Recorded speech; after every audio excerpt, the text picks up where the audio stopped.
I want you to ask yourself, where am I the strongest in this marriage? How can I give that freely to my partner, to my husband, to my wife, without this fear of imbalance? Don't worry about that. Don't worry about things being balanced. I'm telling you, if you give of your strengths, you're just going to be so much more healthy and happy. A healthy partnership requires knowing your role and allowing your spouse to step into their role. It's humility is wonderful. Women, if you feel slightly humbled by having to cook or something like that, this is such a traditional role or whatever. Maybe it's because you're better at it, or you're ironing, maybe because you're better at it.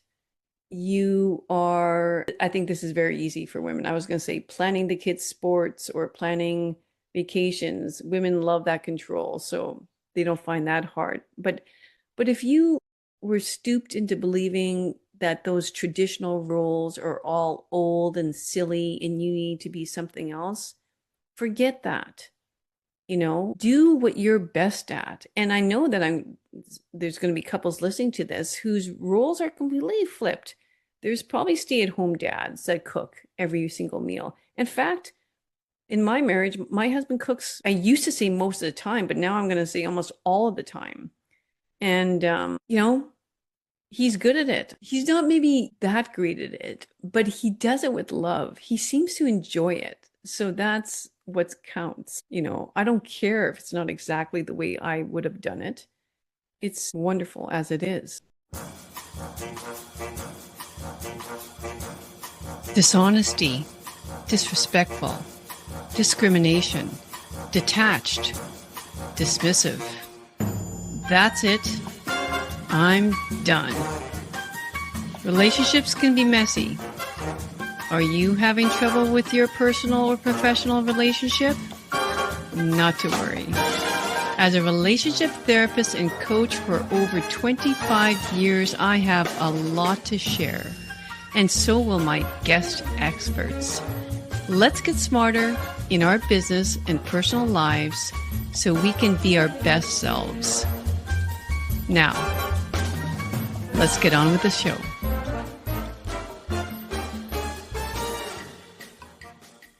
Your marriage is not held together by your performance or your partner's perfection.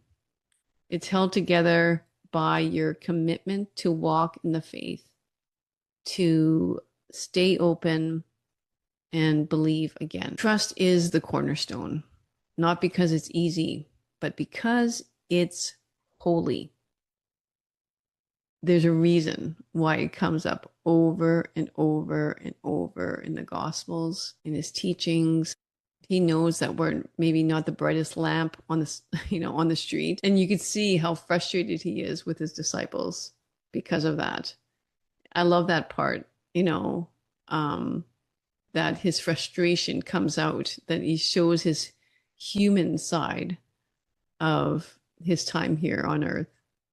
So, yeah. So like any other cornerstone, it's laid with intention. We have to be intentional. You choose it, you place it, and then you build. You just build on it, brick by brick, day by day. In your actions, in your words, behaviors, that's the way you do it. Where in your marriage are you being invited to sacrifice? Maybe your spouse did ask you or is repeatedly asking you something over and over, but you're too much in fear of doing that, or you're just stubborn and you don't want to do it their way, or you feel your way is better and you might have to sacrifice a little bit to do it their way. Can you think of something like that? That you can choose your spouse's good over your own convenience? What would it look like to offer this hard season rather than resent it? To offer it up, like Um, for example, the clients that I'm working with right now, that couple, like, can we offer this up to like our suffering, um, rather than resenting it? You know, it's really like taking the burden off ourselves, because when we resent something, it's just festering. And we all know it, how much it weighs us down. It occupies our mind. It takes us away from the present. You know, it's literally making us suffer. So if we take that suffering and we release it and we offer it up, our suffering, for a soul that needs it, you know, so that they can be redeemed, then I think that's a beautiful act of love. And it makes you feel closer to God when you're suffering. Not every one of us can be called martyrs just because we married our spouse. I know, guys, you're probably like laughing about this right now because it's what guys joke about all the time, right? Like, um, why, you know, why would I get married? But I think, you know, deep down in your heart, it's so worth it. You know, even any of you that are listening right now that have gone through a lot of hardship in your marriage, in the end, or maybe you're watching this by yourself, maybe you're doing this alone. There's so many of us that have picked up these self-help books, or books on marriage, and given it to our spouse and said, you know, please read this, and it never gets read. It's been on the bedside table for, it's now part of the furniture, full of dust. But again, that's trust and patience, and sitting in the silence, sitting in the loneliness, offering up your suffering, you know, to someone who needs it. Um, and I know that you will be rewarded for that. Marriage is not broken because it's hard. It's it's working. So let's talk about what the act of love really looks like. Not just the passion of love, but the act of love. That's the middle part. That's the daily grind, guys. That's the, you know, we're in our 40s and we're both working and we got young kids, and those are the years where you have to really practice these acts of love in order to make it to the end. Those are the years where you feel like it's rinse and repeat, where you get up, you do the same thing over and over. You feel, you know, get the kids out the door, wake them up, feed them, prepare lunches. Yeah, you drive to work, you deal with all the stuff at work, you come home, it's the kids again, everybody's screaming, you're exhausted, you had no time for yourself, and all you can do is just like go to bed and wake up and do it all over again. Believe me, it's the acts of love that's going to get you through those most difficult times. And it's not sex that's going to get you through those difficult times. And you know, there's so many different ways I could take this talk, but like, I think one of the problems sometimes, it's it's something to be held sacred, but there's nothing wrong with sex. You know, it's not dirty, it's not wrong, and I'm not blaming anybody. I'm not blaming my Catholic upbringing for that, really. I'm not blaming my parents. I mean, I have an idea of where that all kind of came about, but you know, there's that. And then the other delusional way of thinking about this sacred act is that if I'm married and I want it, you know, I should be able to have it whenever I want. But that's, you're talking about your biological drive there. It's it's not, if it was just biological, then we would be animals. You know, we would be, it's just like seen as carnal. It's, but it's so much more than that. It's way beyond the biological. It's sacramental. We're not animals. You know, we were given a conscience and a soul. And that's what separates us from animals. We have to remember that Christ gave us sex not for a tool of gratification, but instead as a mirror of his divine love, like total, faithful, fruitful, and free love to be able to produce, you know, our legacy, our children, to procreate.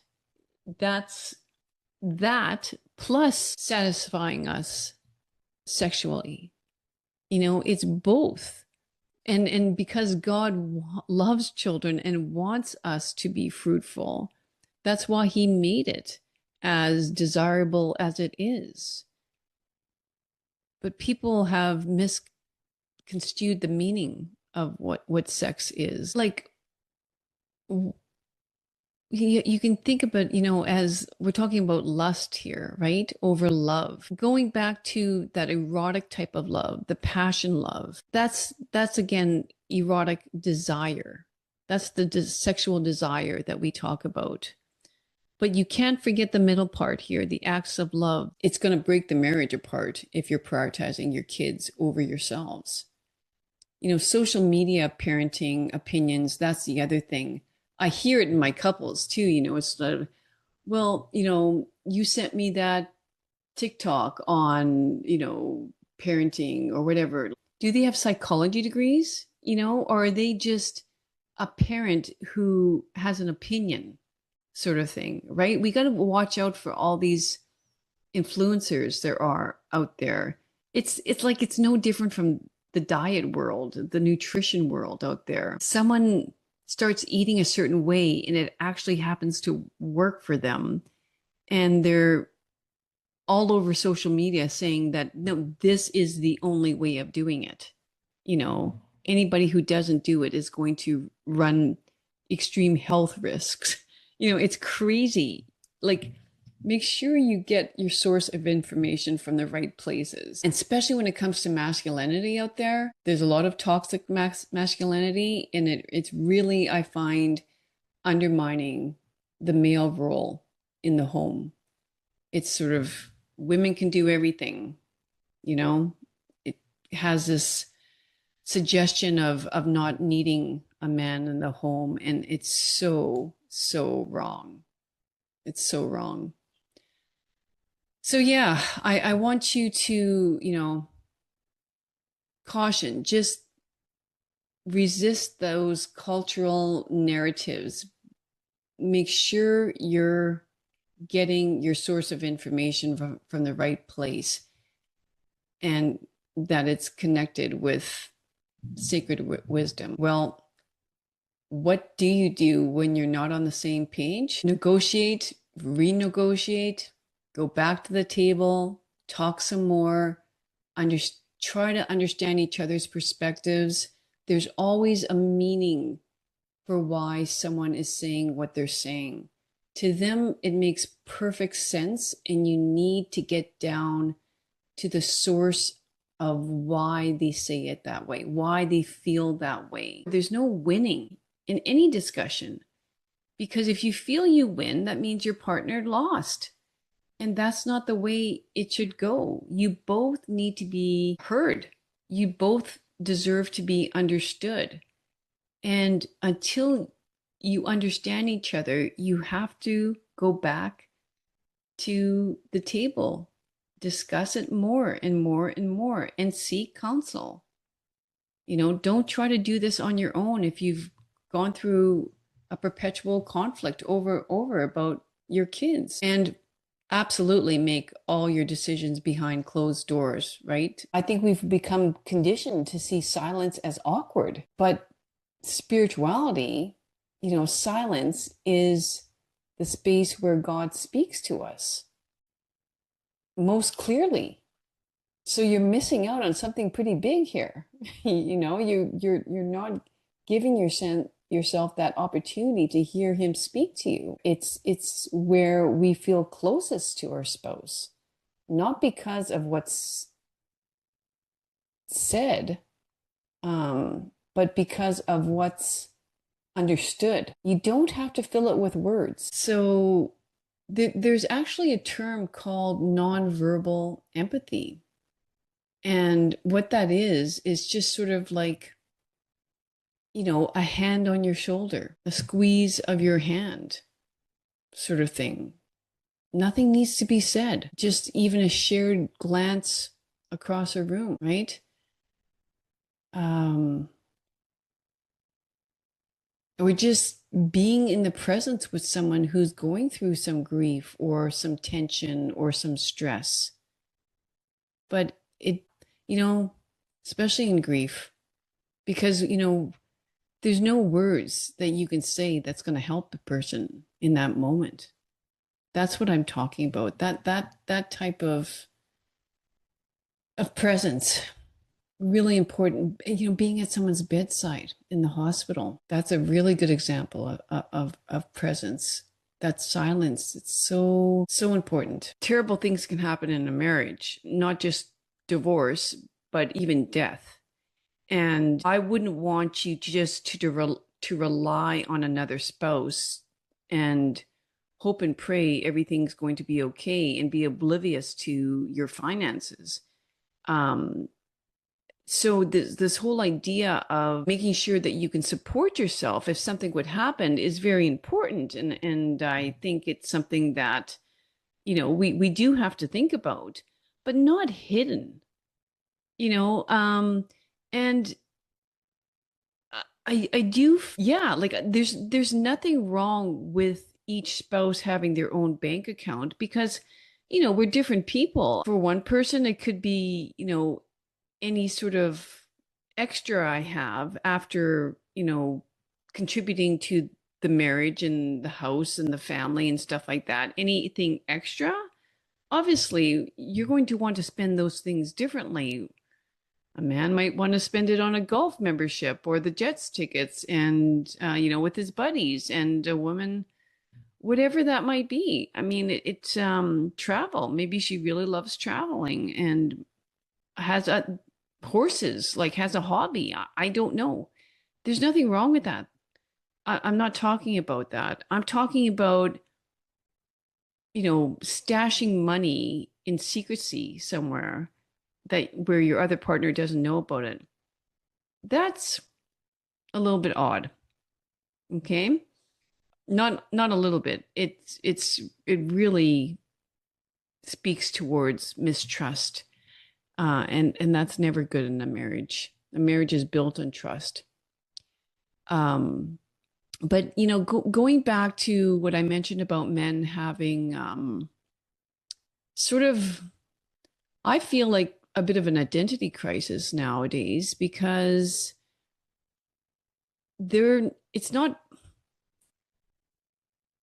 if men aren't, okay, men have always been seen as a provider, right? The provider. And I think for the most part, they still are. They're seen as a problem solver, a provider, a procreator, and a protector. The four P's, I always say. And I think, men are 100% open to having their wife earn equal, if not more. I don't think there's many men that would have a problem with that. But you have to have open conversations, and a man has to really sit in contemplation and reflection to think, how do I feel about that? And they have to be very clear about how they feel about that and secure about how they feel like that. Because I think there's a lot of men who don't give it very much thought, but I think they are grappling with a bit of an identity loss. No longer being the provider has left them questioning their worth. It shouldn't be like that, but I think it quite often is, and that needs to be addressed. It needs to be spoken about, in your home with one another and maybe with a professional, just so that we're very clear on how you view that and how that feels in your heart, in your soul. Hey, most of you only know me as a therapist, but that's not all I do. I actually do a lot of coaching as well. And when you think of it, why do people hire coaches, right? People hire coaches because they know there's something that they need to get done in their life, but they suck at it at their own. They need somebody behind them, rooting them on and reminding them why it's so important. So I cover 12 topics, or like it's a specific curriculum that I follow in my coaching practice. And it's for those people that need to become much more disciplined in certain areas of their life. So there's four main topics we cover. That's body, intellect, emotional, life, and moral order, or what we might call natural law. So when we break these down under body, that means we're going to look at your diet, which, I mean, a lot of addictions going on in the diet, right? Movement, we all know we need to move more. Why it's important, and it's, believe me, it's not about burning calories. And the other one is sleep. Hey, we need our daily Sabbath. We need to take time off. Intellect, adventure, travel, all those things that light us up and get us out of our routines, finances, skills. And under our emotional life, we're going to be talking about friendship, maybe how to regain friendship, how to get rid of people that are no longer our friends, family, big topic, and charity, acts of service, kindness. You have no idea of the power of that. Moral order, just if there's things that we need to get done, but we're not doing them, that's what it's all about. It's about planning, scheduling. Um, like this is non-negotiable stuff. And society, living within the rules of society. We just don't get to invent ourselves who we want to be due to how we feel that day. That's not how it works in life. Death. Hey, something that not many people want to talk about, but it's inevitable. It's going to happen. So, how are you dealing with it? Because it could happen tomorrow. It could happen to a loved one tomorrow. So, let's be on top of our game, guys. Hit me up if this is something you're interested in. Back to the show. I believe in you and I know you can do something more. I know you can show up better, you know. I've seen it in you. I wanted to come back. Having those types of conversations. There's a difference between holding someone accountable and tearing them down. A respectful wife can still call her husband forward. She can express her hurt, she can set boundaries, but she does it with the belief that God is still working on him and that she's not the Holy Spirit. Women, you're not the Holy Spirit. You can ask that the Holy Spirit come into you, but you're not the be all end all. And you got to stop acting like his mother and trying to control the situation. It's not a feminine trait. I mean, how should I say this? Yeah, it's you're a true woman. When you're nurturing your children, that's femininity. But mothering your husband is the complete opposite. It's masculine because it's managing, it's controlling, it's like you being the manager of your department and you're dishing out little jobs and telling people how to behave and things like that, right? I mean, but your husband's not included in that picture. Let me make this very clear. If you're in a situation where there is emotional or physical abuse, this message is not telling you to stay silent or endure that harm. Okay? That is not respect. It's not respecting yourself. And, that's more like self abandonment. And let's not go there. That's not submissiveness, that's not obedience. What I'm talking about, that's disregard for your own dignity. You are not looking at yourself as a child of God if you do that. Where's your own respect for yourself? So that's, please make that distinction because it's very, very important. Mutual respect means both partners are committed to each other's good. Again, my beloved theologian Thomas Aquinas, to will the good of the other. I want what's best for you, you know. And when you think of it like that, you just naturally respect this person because this person is a child of God and Christ is within that person sitting across from you at the dinner table, acting like a jerk, that Christ is within that person. So we must respect, and again, remember the invitation. Use your wording very carefully and invite that person to be the person they know they can be. We're reminded that in the sacrament of marriage, in the rite of marriage. I think we get to a stage in life where we realize we cannot cave into our emotions. That's what I mean about emotional maturity. We realize it's not about us. Well, as soon as we decide to marry, we realize it's not about us. And marriage in the church also means that, and I think it states right in the rite of marriage, right? The rite being RITE, in the rites of marriage that is stated to us, are you willing to have children? Are you, I don't know the exact words, but I mean, it's because I think that's God's way of making sure that we don't become too central in our own lives, that it's all about me. We are also creating bone of our bone, flesh of our flesh in our children and uniting, that love that was given to us towards our children.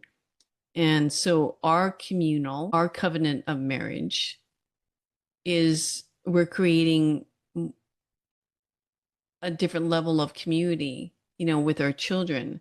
And that's why it's so important. Like, it's not just about teaching your kids to be good citizens of this earth. It's about, no, you're creating something a lot bigger. You are now responsible for creating a community of humankind, and you are graced with these virtues um, upon making the right decisions. You're not meant to do it alone. You need God because your will alone will not persevere, through this. You won't make it through if you're just sourcing your own will. You must pray and ask for the divine will to be delivered through you. So it is all about due diligence, It's not easy, but it's so worth it. And because because you've experienced love. If you've had children, you know that. And the love that you once, I think, let's say not once had, but were so strong in those first months of your relationship is still there. I know it is. And your job is to find that again through acts of love. Doing things not because you want to, not because you signed a legal document, But because marriage is a sacrament, you have been graced with. If you've ever carried the weight of bitterness, and I know you have, we all have, you know, you're carrying that tension in your body, you're carrying that tension in your shoulders, like you're all tight with resentment and bitterness. And you spend so much time in your head with those rehearsed arguments. The, you know, how dare you? I'll show you, I'll prove it to you, or someday you'll see, how dare you? Yeah, especially when they're doing it over and over and over. So, this is a good time to bring up, I mean, a lot of my conversations where the person is reaching and trying to forgive as best they can, those heart-wrenching betrayals, affairs, things like that. But again, as I remind you over and over and over in this course, that it tends to be the daily acts of, unjustness, you could say, where despite asking this person over and over again to do this or to do that, or to help out here, or to not speak like that, or carry their load, of the family responsibilities, whether it's your kids, whether it's your spouse, whatever it is, it's like to show up the next day and approach that person with kindness, approach that person with love, and forgive over and over and over again. There's nothing that's more sanctifying, or because of the challenge that is. Though once you reach that level, that capacity to forgive, it truly is freedom. This discipline thing, it's so important.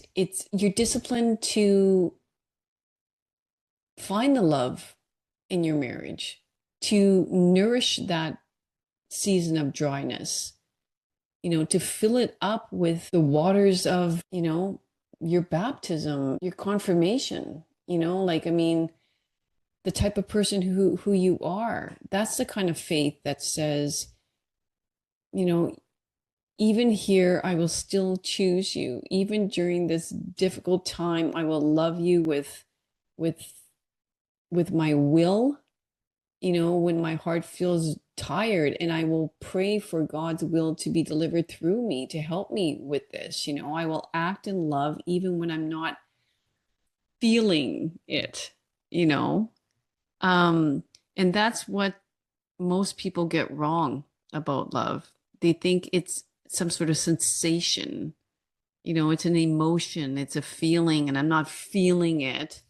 So maybe I'll blame my partner for not feeling loved or cared for or whatever. No, you drive it. You drive the boat. Don't wait for your partner to come and make you feel loved. You give love and see what happens with that.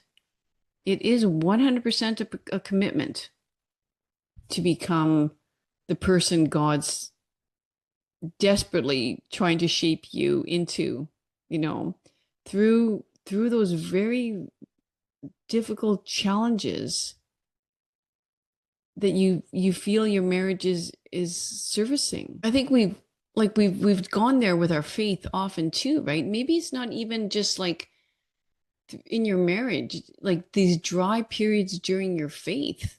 I know that I get it. I have those. Like, even though I just like know deep in my heart that I'm so happy that I came back to the church. I mean, more as a practicing Catholic, like an active practicing Catholic, by praying daily, spending a lot of time in prayer, reading spiritual and scriptural work. But it's, anyway, I know that it just feels so good to me, and brings me such a sense of peace. You got to realize, just like you don't always feel as enlightened and as faithful or close to God every single day, you're also not going to feel married every single day. You're not going to feel like you're the best spouse every single day.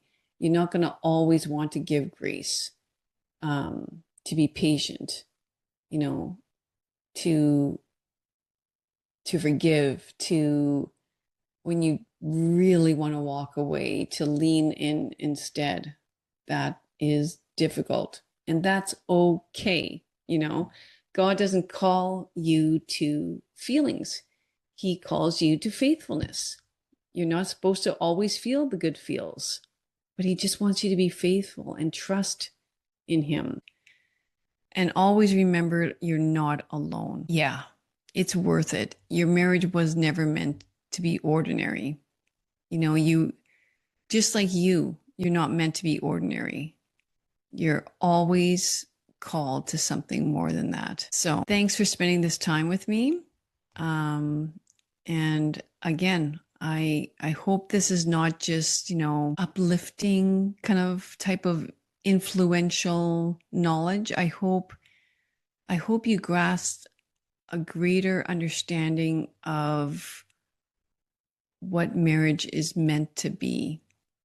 You know, from the time, like from the book of Genesis, when God decided to make man and woman in his same likeness, and how they were meant to serve one another, you know, in this communal conjugal love, and how God created life for them so that you both could create life of a child and continue to build that sacred community that, you know, could be so beautiful when you see it that way.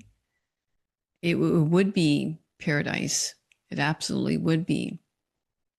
But we need to fight sin, and we need to fight, you know, the evil one, and not allow those voices to get inside our head telling us it's anything different, and seek the professional help when you know that there's something blocking either you or your spouse, and get up and do the same thing over and over again. You will find a lot of peace and joy in that. All right. Thanks for spending the time with me. We'll see you later. Bye.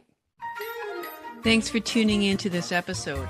Remember that you can watch the full episode on YouTube, where I plan to hang out the most. Your feedback and suggestions for future guests are incredibly valuable to me, so please don't hesitate to post a comment. You are an integral part of this journey.